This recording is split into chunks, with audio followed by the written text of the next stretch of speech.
గాంధీ భవన్లో పిసిసి అధ్యక్షుడు మహేష్ కుమార్ గౌడ్ గారితో పాటు మల్కాజ్గిరి మాజీ శాసనసభ్యుడు మైనంపల్లి హనుమంతరావు గారు చాలా తీవ్రమైన పదజాలంతో ఒక బజారు భాష, అత్యంత హీనమైన భాష,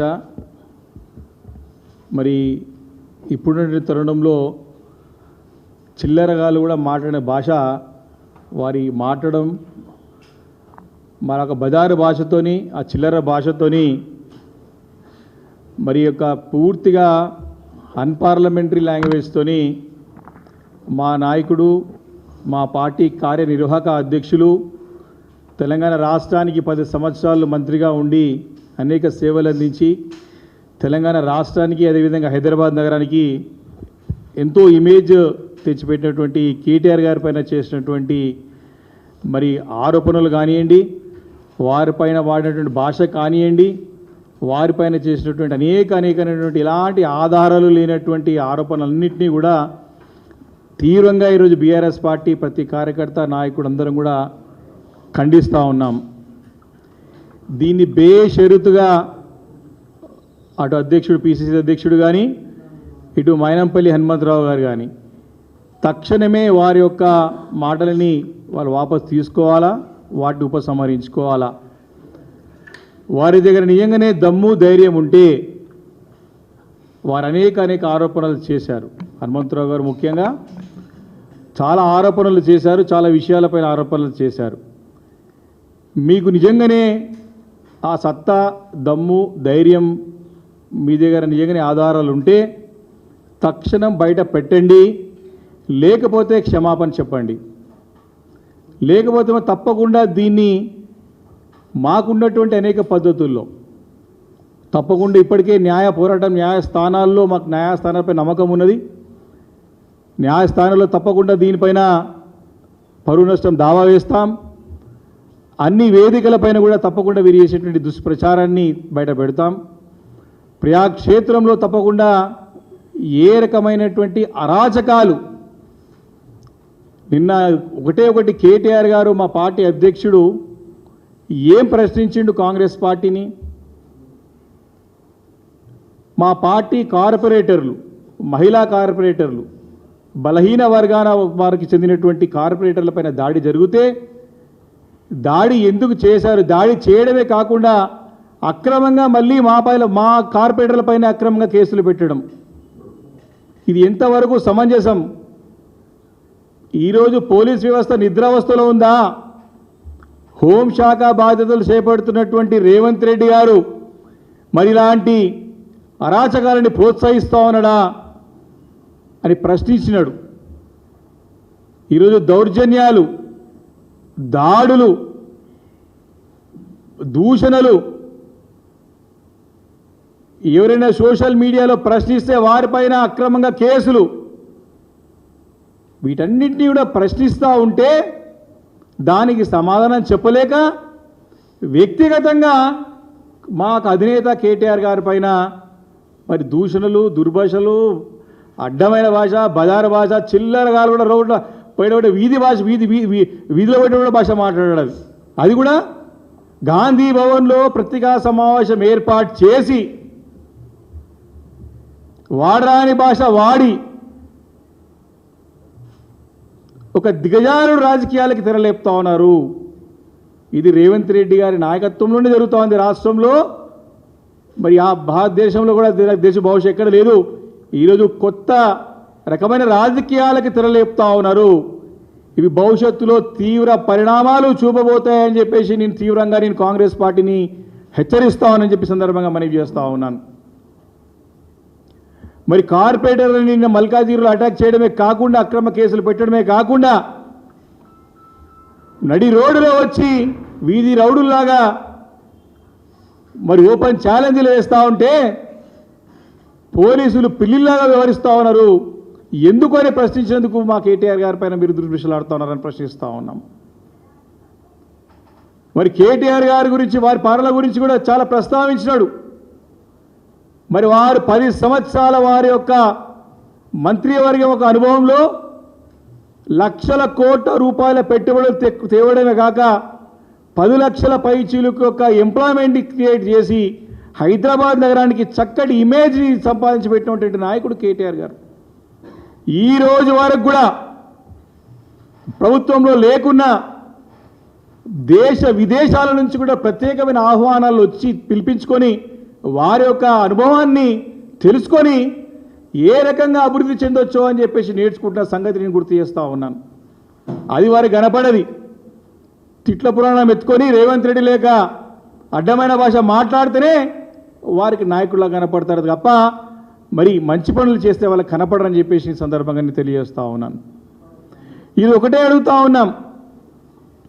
10 సంవత్సరాలుగా కేటీఆర్ గారు చక్కటి పరిపాలన అందించిన పార్టీకి వర్కింగ్ ప్రెసిడెంట్గా పనిచేస్తూ ఉన్నారు. షాడో ముఖ్యమంత్రిగా మీరున్నారని చెప్పేసి కూడా హనుమంతరావు గారు నిన్న ఈరోజు అన్నారు. మరి 10 సంవత్సరాలు బీఆర్ఎస్ పార్టీలో ఉన్నప్పుడు మరి కేటీఆర్ గారు షాడో ముఖ్యమంత్రిగా మీకు గుర్తు రాలేదా? ఆ ప్రశ్న మీ మనసులో ఉత్పన్నం కాలేదా? ఈరోజు కాంగ్రెస్ పార్టీలో పోయి కాంగ్రెస్ పార్టీలో పదవులు సంపాదించడానికి, పదవులు రాబట్టడానికి ఈ రకమైనటువంటి దాడులకి, ప్రతి దాడులకి, ఆరోపణలకి మీరు పూనుకుంటున్నారు. స్పష్టంగా అర్థమవుతా ఉన్నది. 10 సంవత్సరాలు మీరు బీఆర్ఎస్ పార్టీలో ఉన్నప్పుడు, కేటీఆర్ గారి నాయకత్వంలో పనిచేసినప్పుడు, వారి నాయకత్వం బ్రహ్మాండంగా అభివృద్ధి చేస్తున్న చెప్పినప్పుడు అప్పుడు మీకు షాడో ముఖ్యమంత్రి గుర్తు రాలేదు. ఈరోజు మీరు షాడో ముఖ్యమంత్రిగా పనిచేస్తున్నారని చెప్పేసి ఆరోపణలు చేస్తూ ఉన్నారు. ఎస్, కేటీఆర్ గారు ఆ రోజు హైదరాబాద్ నగరాన్ని వారి నాయకత్వంలో అనేక రకాలుగా అన్ని రంగాలలో అభివృద్ధి పరచడమే కాకుండా, శాంతి భద్రతలు కాపాడమే కాకుండా నగరం ఒక ఇమేజ్ని అంతర్జాతీయ స్థాయిలో మరొక పెద్ద ఎత్తున తీసుకెళ్ళారు. కాబట్టే మొన్న జరిగిన అసెంబ్లీ ఎన్నికల్లో అన్ని సీట్లు బీఆర్ఎస్ పార్టీ గెలుచుకుంది. ఒక్కటంటే ఒక్కటి కాంగ్రెస్ పార్టీ కూడా గెలవలేదు మన జరిగినటువంటి జనరల్ అసెంబ్లీ ఎలక్షన్స్లో గుర్తు చేస్తూ ఉన్నాను. మేము కూడా మా కుతుబులాపూర్ నియోజకవర్గం నుండి 3 సార్లు వరుసగా తెలంగాణ రాష్ట్రంలోనే అత్యధిక మెజారిటీతో గెలుచుకోగలిగినామంటే కేటీఆర్ గారు చూపెట్టిన ఆదరణ, మాకు ఇచ్చినటువంటి సహకారం, వారు చేసినటువంటి అభివృద్ధి కార్యక్రమాలే హైదరాబాద్ నగరంలో బీఆర్ఎస్ పార్టీ గులాబీ జెండాని రెపరెపలాడించిన సంగతిని గుర్తు చేస్తూ ఉన్నాను. మీ బాధ అంతా ఏంది? మీ యొక్క వ్యక్తిగతంగా మీ పర్సనల్ బాధనంతా కూడా తీసుకొచ్చి ఈరోజు పార్టీలపైన పూడ్చే ప్రయత్నం చేస్తూ ఉన్నాం. ఆ రోజు కేటీఆర్ గారు ఎస్ మీరు తెలుగుదేశం పార్టీలో ఉన్నప్పుడు మేము తెలుగుదేశం పార్టీలో ఉండి మీకు అలయన్స్లో టికెట్ ఇవ్వలేకపోయారు. ఆ రోజు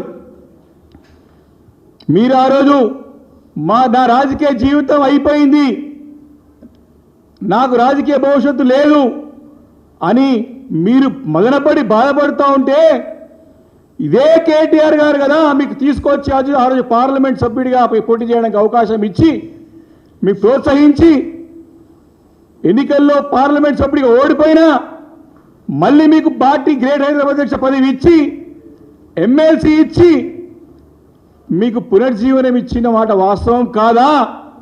మీరు నమ్మే దేవుడి పైన ఒట్టేసి ఇది అబద్ధమని చెప్పగలుగుతారా అని చెప్పేసి నేను హనుమంతరావు గారు ప్రశ్నిస్తా ఉన్నాను.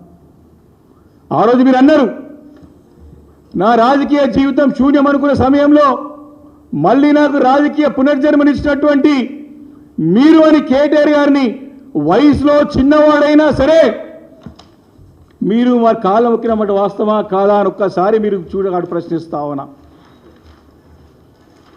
నాకు రాజకీయంగా పునర్జీవనం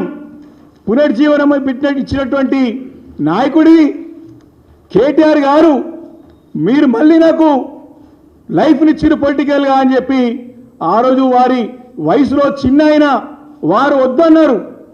వాళ్ళకి ఎవరు కూడా కాలం మొక్కడం ఇష్టం ఉండదు కేటీఆర్ గారికి. కానీ మీరే బలవంతంగా ఆ రోజు కాలం మొక్కిన మాట వాస్తవం కాదా? మీ గుండె మీద చేసుకొని మీరు నమ్మే అమ్మవారి పైన ప్రాణం చేసి చెప్పండి అని చెప్పి ప్రశ్నిస్తా ఉన్నాను. ఆ రోజేమో దేవుడైతాడు, ఈరోజు వేరే పార్టీలో పోయినప్పుడు దయ్యమవుతాడు. నీకు ఇంకా రానిపోని భాషలు మాట్లాడుతూ ఉంటాం. రాజకీయంగా ఎదుర్కొంటే ఏ రకంగా ఎదుర్కోవడానికి సిద్ధంగా ఉన్నాం, పార్టీ పరంగా సిద్ధంగా ఉన్నాం, ఏ రకంగానే సిద్ధంగా ఉన్నాం. కానీ అధికారం ఉంది కదా, ముఖ్యమంత్రి గారి మన్ననలు పొందడానికి నేను ఏదైనా చేస్తా అంటే మాత్రం బీఆర్ఎస్ పార్టీ సహించదు, ఊరుకోదని చెప్పి సందర్భంగా నేను మనవి చేస్తా ఉన్నాను.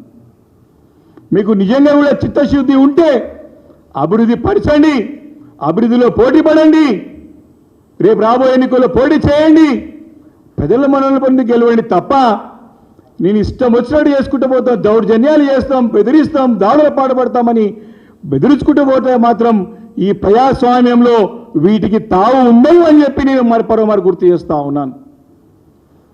మీరు సిద్దిపేటలోకి వెళ్ళి మా పార్టీ నాయకుడు హరీష్ రావు గారి ఆఫీస్ పైన దాడి చేసి మళ్ళీ వారిని పెట్రోల్ పోసి తగలబెడతా అని చెప్పి హెచ్చరిస్తారు.